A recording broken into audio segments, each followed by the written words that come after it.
Assalamualaikum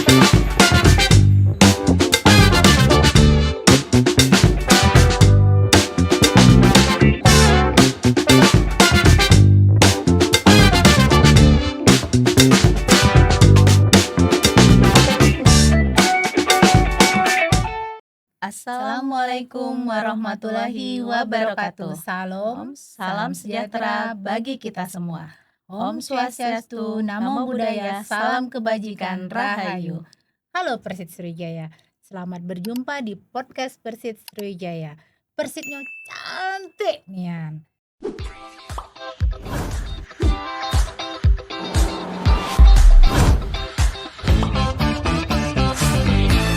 Sebelum kita memulai podcast hari ini, izinkan kami berdua memperkenalkan diri.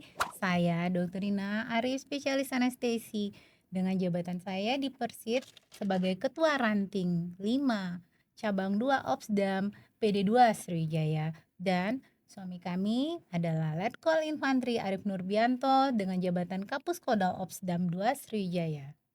Dan saya Dr. Nurul Wahyuni Fitri, jabatan sebagai Ketua Persit Cabang 37 Kodim 0402 Oki.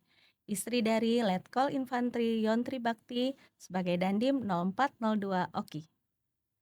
Hari ini hari yang sangat cerah dan berbahagia bagi kita. Karena pada kesempatan podcast kali ini, kita kedatangan narasumber yang sangat istimewa. Beliau adalah sosok yang ahli dalam hal penyakit jantung. Dan hari ini akan memberikan informasi dan edukasi bagi kita semua tentang apa itu penyakit jantung koroner. Langsung saja kita sambut narasumber kita pada hari ini, Mayor CKM Dr. Tego Sulistiono SPJP dari Rumkit tingkat 2 Akagani, Palembang. Mohon izin dokter, ada pepatah, tak kenal maka tak sayang. Mohon izin berkenan untuk sedikit memperkenalkan diri kami. Baik, sebelumnya saya ucapkan terima kasih atas undangannya ke podcast sore ini. Nama saya Dr. Tego Sulistiono, spesialis penyakit jantung dan pembuluh darah, dan saya berasal dari Rumah Sakit Akagani, Palembang. Dan saya saat ini jabatan sebagai Pamen Puskesat, namun kami berada di posisi di Palembang, Kodam 2. Dan riwayat sebelumnya saya pernah bertugas di Kostrad di Karyango. Saat ini saya sudah memiliki 2 anak, dan saat ini yang pertama sudah di SD, dan yang paling kecil di TK. Mungkin itu aja, Mbak. Siap, izin dokter, terima kasih banyak. Dok, izin, saya sedikit merasa pengen tahu dok, kenapa dok alasan dokter untuk menjadi dokter spesialis jantung? Dan kedua, kenapa sih dokter pengen jadi dokter tentara gitu?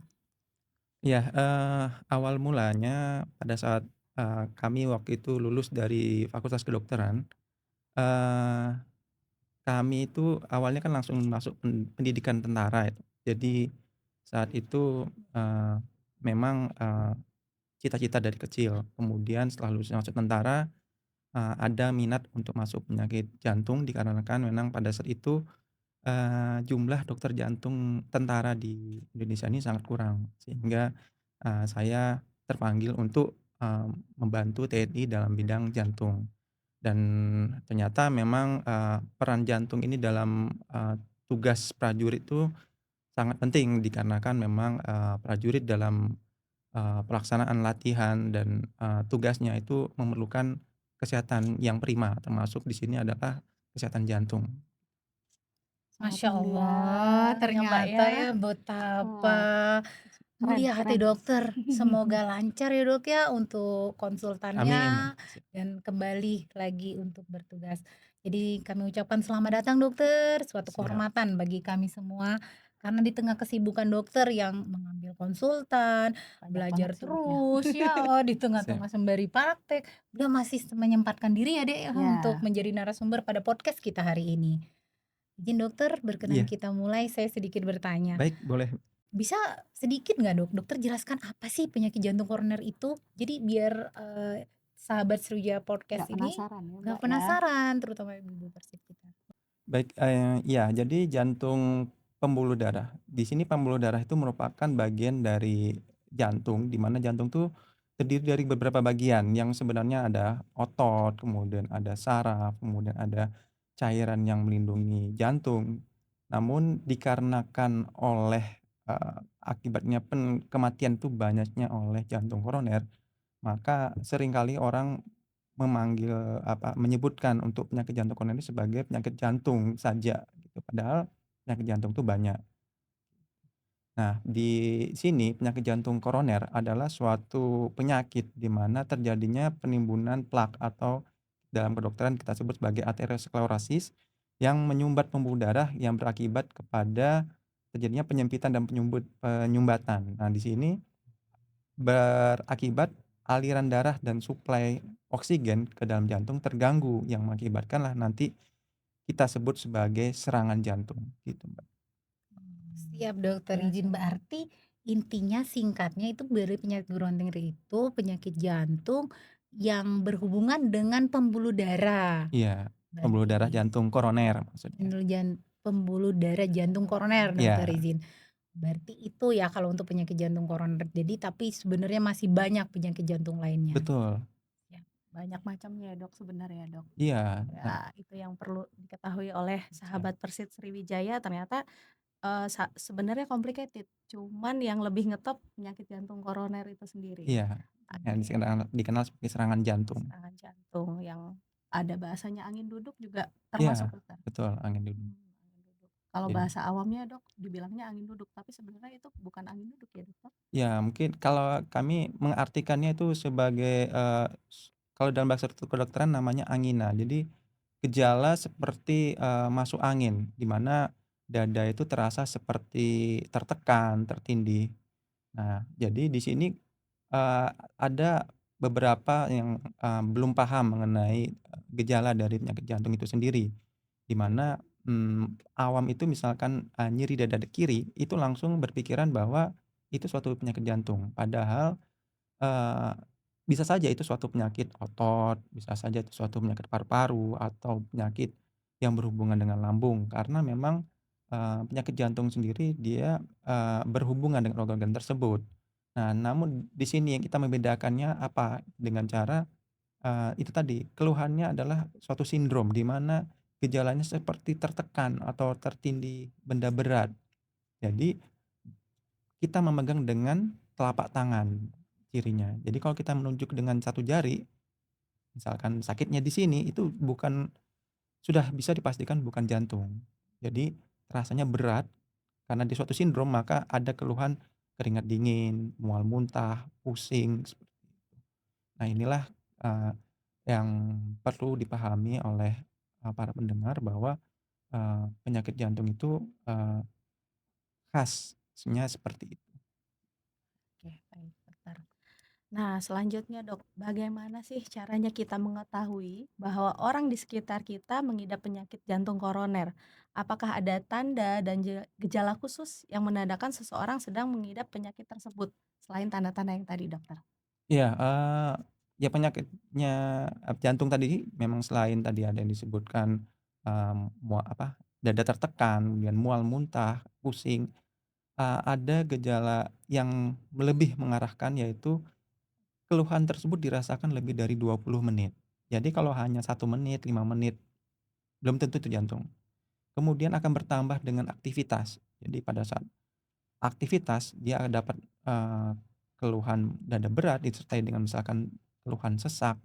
Misalkan sebagai contoh, saya jalan ini dari depan rumah ke belakang dulu nggak apa-apa, tapi sekarang kok dada saya kok berat. Nah, berat itu bisa jadi suatu tanda gejala atau lagi mandi, misalkan lagi mandi kok kemarin biasa aja tapi kok sekarang jadi sesak. Nah, itu bisa jadi suatu tanda bahwa ada sesuatu dengan jantungnya. Kenapa kok orang normal biasa kan mandi biasa, kok saya kok sesak. Nah, seperti itu. Kemudian ditambah dengan adanya keluhan yang semakin lama.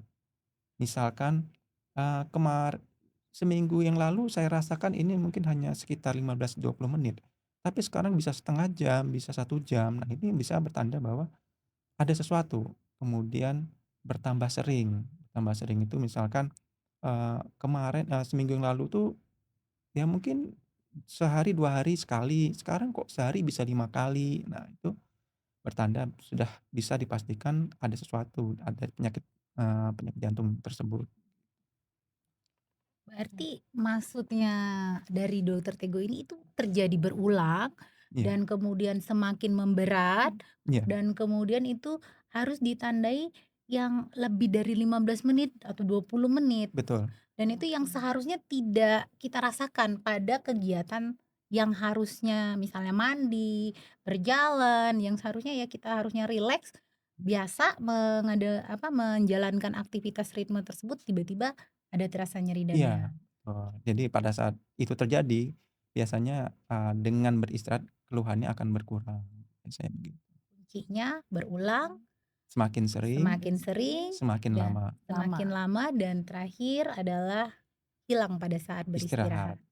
Oke, terima kasih dokter. Iya, Ingat ya, sobat Persit Sriwijaya, itu sekilas info yang harus dicatat. iya, Kemudian ini yang pertanyaan berikutnya dok. Seperti kita ketahui bersama, penyakit jantung ini kan yang paling berbahaya.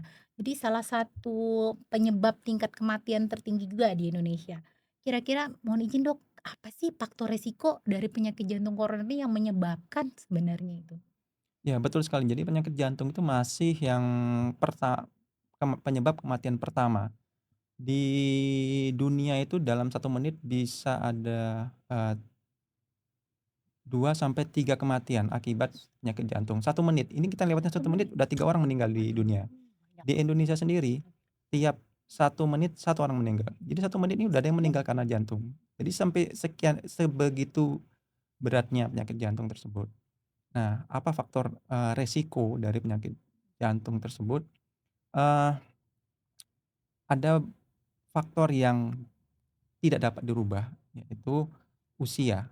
Nah, ini faktor resiko. Jadi misalkan kita, usia di atas 40 tahun, itu sudah mulai ada faktor risiko, di mana fungsi jantung sudah mulai menurun. Jadi pada saat baik kita jantung mau tidak jantung, itu fungsi jantung mulai menurun. Karena kan memang manusia itu kan tumbuh dan kemudian akan turun. Kemudian, yang tidak dapat dirubah adalah jenis kelamin, di mana, laki-laki itu akan lebih duluan terkena serangan jantung dibandingkan perempuan. Biasanya, di usia tadi 40, 50, kalau sedangkan pada wanita setelah, menopause, biasanya mungkin 50, 60 tahun. Namun tren sekarang memang, mengarah ke yang lebih muda. Nah, ini yang menjadi kewaspadaan kita dikarenakan memang pola hidup kita saat ini sudah, terlalu manja dengan mager, kemudian makanan instan sehingga tidak sehat lagi seperti orang zaman dulu. Faktor berikutnya adalah, selain tadi jenis kelamin, usia adalah faktor keturunan. Nah, faktor keturunan ini kan genetik. Jadi ini juga sangat berpengaruh. Kemudian, ada faktor yang mempercepat. Mempercepat di sini yang seperti hipertensi, kolesterol, kencing manis, dan paling penting adalah merokok. Nah, ini masih bisa dirubah sehingga, pola hidup sehat itu adalah kuncinya. Jadi sehingga orang-orang yang memiliki atau mungkin lingkungan kita, saudara, teman kita yang memiliki faktor risiko tersebut harus sudah mulai, aware mengenai kesehatan jantung ini. Baik dengan pemeriksaan kesehatan rutin atau mungkin memperbaiki pola hidup sehat. Mohon izin Dok, izin bertanya Dok, kan ini banyak sekali nih makanan yang viral. Tadi kan dokter mengatakan Iya, pola hidup ya pola Dok ya, hidup. pola hidup. Iya, Nah dengan pola hidup yang ya jujur ya Dok, kita kan ibu persit gitu ya, mhm. kan anak-anak tuh ngelihat tuh, oh itu ada makanan viral pengen nyoba. Nah kira-kira ada nggak yang kita supaya jangan terjerumus gitu loh ke sakit jantung ini dari pola hidup, dari makanan aja deh dulu. Itu ada nggak yang harus kita hindari? Terutama jajanan viral-viral seperti itu, Dokter. Ini jajanan viral buat anak-anak maksudnya Ya atau buat jajan viral kan kalau bukan buat anak-anak aja kan, itu kan kata dokter kan lebih mudah sekarang, mhm, sudah mulai terkena jantung. mhm, mhm, Berarti tidak menutup kemungkinan bahwa di usia di bawah kalau perempuan ya, karena kan kita kan untuk Sriwijaya, mhm, Persit ini kan iya, justru banyak ibu-ibu Persit nih. iya, Di bawah usia 50, 60 kan masih mungkin bisa terkena. iya, Nah, sedangkan kita masih muda gini pengen Dok gitu, jajanannya itu kan yang dari anak-anak muda, perkenalan jabatan viral, itu ada nggak yang harus kita hindari? Ya secara umum ya memang, kita yang sudah punya faktor resiko, makanan-makanan instan itu sudah tidak lagi baik buat tubuh kita, kemudian makanan-makanan, eee, apa namanya, berminyak, misalnya mengandung minyak, goreng-gorengan itu juga tidak baik. Jadi, yang disarankan adalah ya buah-buahan, sayur-sayuran seperti itu. Eee, Kemudian kalau makanan-makanan viral ya misalkan, ada suatu merek misalkan kita ingin, nah ini ya sebaiknya kita hindari. Sebenarnya, terjadinya penyumbatan itu sudah dimulai sejak kita berusia 15 tahun, sehingga apa yang kita berikan kepada anak-anak kita itu akan tercermin nanti 10 tahun ke depan. Nah ini yang harus kita waspadai juga. Makanan-makanan jajanan yang tadi saya sempat singgung, makan instan itu sebaiknya dikurangi supaya masa depan anak-anak kita tuh panjang, sehat. Mungkin kita punya cita-cita anak pengen jadi masuk tentara itu masih ada kesempatan. Nah, kemudian, buat ibu-ibu persit, ini juga, eee, okelah mungkin saat ini belum menopause, sehingga kan menopause itu sebenarnya, ada hormon namanya estrogen. Jadi sebelum menopause tuh, wanita tuh ada hormon estrogen yang berfungsi untuk melindungilah, dia menjadi sebagai, antisklerotik dan antiinflamasi serta dia bisa menyebabkan vasodilatasi pembuluh darah. Nah ini yang melindungi wanita itu mengapa lambat terkena penyakit jantung. Tapi kita ingat, begitu menopause, nah timbunan makanan-makanan tadi, itu akan menyebabkan penyakit jantung yang resikonya sama dengan laki-laki, bahkan penelitian itu resiko jantungnya 3 kali lebih tinggi dibanding, laki-laki. Jadi pada saat usia 60, resiko kematian pada wanita lebih tinggi akibat jantung. Jadi, alangkah bijaknya kita mulai dari sekarang menjaga pola makan. Oke dokter, berarti salah satunya dari lifestyle itu pola makan itu ya dokter? Betul. Nah, berikutnya Dok, dari awal kita sudah membahas nih apa itu penyakit jantung koroner, Iya. gejala dan faktor resikonya. Nah, yang tidak kalah penting nih Dok, dan perlu kita ketahui bersama, bagaimana sih Dok cara pencegahan terhadap penyakit jantung koroner? Selain menghindari makanan-makanan yang tadi ya Mbak ya, Iya yang betul. viral-viral atau lifestyle yang tadi, ada lagi nggak Dok pencegahan supaya tidak terkena penyakit jantung koroner? Ya, kalau di kedokteran kita atau kesehatan itu atau dari dinas kesehatan seingat saya itu, ada istilah cerdik, yaitu cek kesehatan, kemudian enyahkan rokok, kemudian, rajin beraktivitas atau berolahraga, kemudian D-nya itu diet yang seimbang, kemudian istirahat yang cukup, serta kelola stres. Nah, apa yang dimaksud dengan cek kesehatan? Nah, itu adalah, apabila kita punya faktor risiko jantung, ya, disarankan minimal setahun sekali kita cek kesehatan. Nanti di sana kita bisa cek KG, bisa cek mungkin treadmill, termasuk laboratorium. Kita tahu kan faktor risiko, tadi ada kolesterol, jadi bisa cek, ada 4 elemen yaitu kolesterol total, HDL, LDL, sama trigliserid. Yang mana yang lebih berperan adalah HDL, di mana HDL ini kolesterol baik, kolesterol baik yang harusnya tinggi, sehingga mampu untuk melindungi pembuluh darah.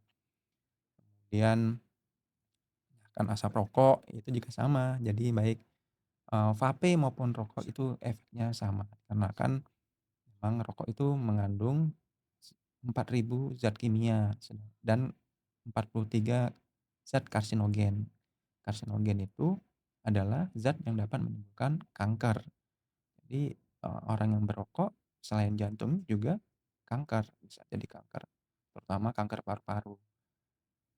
Kemudian, rajin berolahraga. Nah, rajin berolahraga di sini kita, harus minimal itu seminggu 150 menit, 150 150 menit. menit. Jadi bisa dibagi, misalkan 30 menit per hari, itu sama setiap, 5 kali seminggu. atau dibagi 2, 60 apa atau 75 menit selama 2 kali misalkan. Kalau misalkan kita memang sibuk, kemudian olahraga tersebut kalau untuk jantung itu boleh sepeda, boleh renang, boleh jogging. Nah, apakah olahraga lain boleh? Sejauh ini belum ada penelitian karena justru olahraga yang lain seperti futsal, mungkin bulu tangkis, itu lebih berbahaya karena iya, jadi berapa banyak kasus lagi main futsal, Serangan jantung ya? ya ada mungkin yang pejabat yang lagi main tenis, Siap. tapi ada juga yang berkata, "Itu kemarin ada yang naik sepeda meninggal." Nah, ini inilah pentingnya olahraga yang aman dan, eee, ter tidak di-push. Olahraga yang aman di sini jadi olahraga tadi sepeda, jalan, renang. Kenapa dibilang olahraga jantung, karena dia sifatnya endurance, ketahanan. Semakin jaraknya jauh, semakin bagus. Tapi bukan di-push, belum pernah nyoba 100 kilo naik sepeda, langsung 100 kilo. Nah itu berbahaya justru buat ke jantung. Jadi ya latihan dari 15 jadi 20 seperti itu. Itu juga dengan jogging. Tidak biasa 10 kilo, coba dulu 3 kilo, 5 kilo sehingga aman. Itu olahraga yang dikatakan sebagai olahraga yang aman. Kemudian dikatakan, tadi ada diet seimbang. Diet seimbang tadi sudah kita singgung itu tentang, tidak nian makan goreng-gorengan, tidak Tidak nian. nian Tidak nian. makan Tidak nian walaupun Tidak nian. sedikit, Dok, ya. tidak nian. Kalau saya ke pasien biasanya ngomongnya gitu, Tidak Tidak nian. tidak nian. Tidak nian, nian. daripada nanti kebablasan. Karena kan mengurangi antara pasien dengan dokter kan beda. Kalau Siap. misalkan saya mungkin ya seminggu sekali, Tapi tapi mungkin kalau pasien mungkin nggak cukup siko. sehari 1 biji, tapi Heeh. kan tiap hari, sama aja kan. Ya jadi lebih baik tidak nian makan goreng-gorengan, makanan, instan, makan makanan, eee, yang mengandung garam tinggi tadi. Terus, termasuk itu ada apa, mengandung mengandung lemak jenuh. Lemak jenuh di sini dalam arti makanan-makanan olahan. Jadi seperti olahan susu, terus keju, mentega, termasuk susu full cream seperti itu. Itu harus diwaspadai. Kalau ibu-ibu mungkin keju, nah itu kan suka biasanya. Nah itu hati-hati. Terus tadi udah diet, kemudian istirahat. Istirahat istirahat yang cukup. Kita mungkin usia produktif dituntut untuk bekerja, tapi jangan lupa tubuh juga butuh istirahat. Karena kan apa, pada saat istirahat tubuh akan melakukan perbaikan. Apa yang kita rasakan sehari-hari mulai dari, eee, tekanan, pekerjaan sehingga tensi jadi naik, kemudian itu menyebabkan terjadinya, eee, gangguan atau bisa jadi dikatakan pembuluh darah itu, rusak, itu butuh perbaikan. Kemudian Kak, itu adalah kelola stres. Di sini kita tahu bahwa orang yang selalu bahagia itu akan menghasilkan mengeluarkan hormon endorfin, di mana hormon endorfin juga akan meningkatkan daya tahan tubuh. Sedangkan orang yang stres itu akan mengeluarkan hormon kortisol yang akan menyebabkan pembuluh darah kaku. Jadi kalau sudah punya darah tinggi ditambah kaku, ya makin nyempit pembuluh darahnya. Nah, itulah yang menyebabkan makin beresikonya jadi serangan jantung, gitu. Berarti saking banyak banget ya, Dok, ya. Berarti ibu-ibu sahabat Persit Sriwijaya, ingat loh, jangan lupa untuk rutin datang di Posyandu kita ya. Ada Fasilitas ya kesehatan fasilitas ya. kesehatan yang sudah Iya, disediakan Persit di iya. masing-masing Ya di satuannya. Pasien ada tensi juga kan ya? Siap, Ada ada Iya, tensi, berat badan, ada lingkar perut, perut, iya, ada dokter, iya, kemudian juga timbang segala macam itu ada. iya. Jadi Jadi benar juga itu obesitas termasuk faktor risiko. Tadi Masih. mungkin saya belum singgung. Jadi kalau berat badan itu kita mengukur dengan lingkar perut. Jadi kalau laki-laki itu kurang dari 90 sentimeter, kalau pada wanita kurang dari 80. Nah, itu bisa untuk patokan untuk mencegah terjadinya serangan jantung. Berarti ibu-ibu jangan lupa cari ukuran meteran baju, tingkerin dulu itu pinggangnya udah berapa ya. Pinggang bapaknya Heeh, sama pinggang pinggang ibunya? bapaknya juga. Terus Bu, nanti kalau misalnya bapaknya pada bandel di rumah, ambilin itu yang namanya rokok.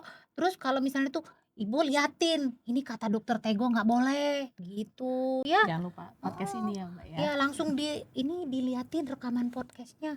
Ini kata dokter Tego nggak boleh. Nah, jadi harus diambil, kan lumayan Bu, heeh. Duit rokoknya buat yang lain, buat cek kesehatan, betul dokter? Betul, lebih bermanfaat.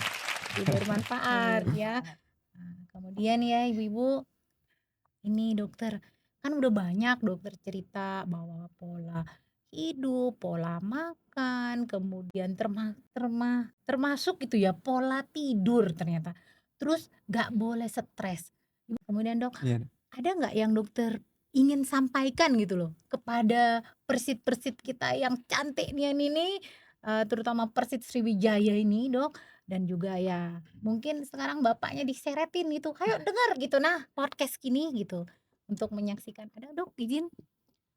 Baik, untuk ibu-ibu Persit di rumah, saya berpesan, kita sebagai lingkungan yang mendukung, bapak-bapak kita yang bertugas di instansi agar dapat memberikan, support supaya bapak-bapak tersebut bisa berhenti dengan melakukan pola hidup sehat. Karena kan keluarga merupakan, garda terdepan yang menjadi harapan dan mensupport, terjadinya, eee, pelaksanaan tugas yang baik. Dan untuk, eee, prajurit dalam hal ini, mohon izin saya berpesan supaya, mari kita jaga kesehatan kita, kemudian dengan disiplin berolahraga, menjaga kesehatan pola makan.